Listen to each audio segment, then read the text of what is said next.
L'entreprise ETM Marine a été créée en 2003 à Gujan-Mestras avec pour vocation la conception et le calcul de systèmes d'amarrage et d'accostage. Elle représente aujourd'hui 1,5 million de chiffre d'affaires. Nous avons aujourd'hui un rayonnement international.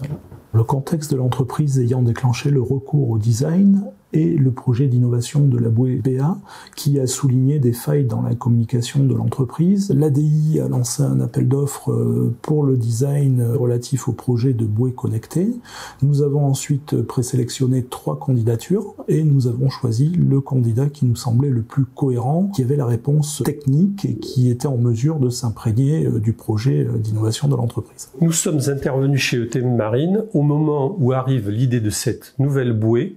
Comment ça s'articule dans le design de l'offre de la marque ETM? Nous avions besoin d'une expertise en termes de design marque parce que nous, dans le projet, nous avions initié la stratégie de design produit en interne. Le produit doit évoluer dans un environnement particulier qui est l'environnement maritime et de ce fait, nous avions besoin de garder la charge du design produit. Notre intervention, c'est de créer la marque de la nouvelle bouée connectée, son logo, son nom, BA, et après de construire l'architecture de marque ETM Marine, avec des brochures, avec un site internet, toutes les déclinaisons utiles à la mise en marché de cette bouée connectée. Les designers se sont intégrés aux équipes de l'entreprise de manière très simple. De coworking ont été organisés. C'est une relation d'entrepreneur à entrepreneur. Donc on part sur une idée, sur un projet, ce projet évolue, la commande change. Comme on a une vision partagée, comme on a un sens du projet, on arrive toujours à trouver des solutions.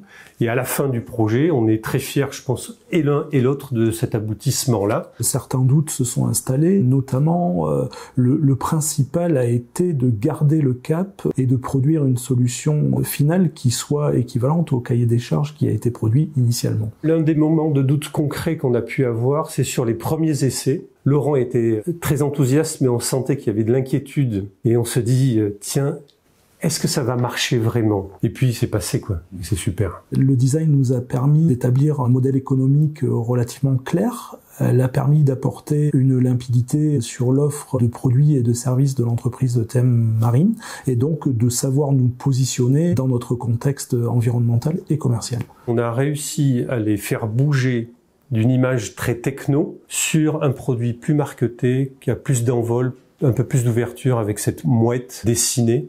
C'est un univers très différent. On a enrichi leur potentiel de développement et de positionnement. Si nous avions un conseil à dispenser à un père entrepreneur, c'est d'inclure dès le départ du projet et dès le départ de la stratégie d'ingénierie, la stratégie de design, ce qui permet de gagner énormément de temps. C'est la clé d'un projet réussi, je pense.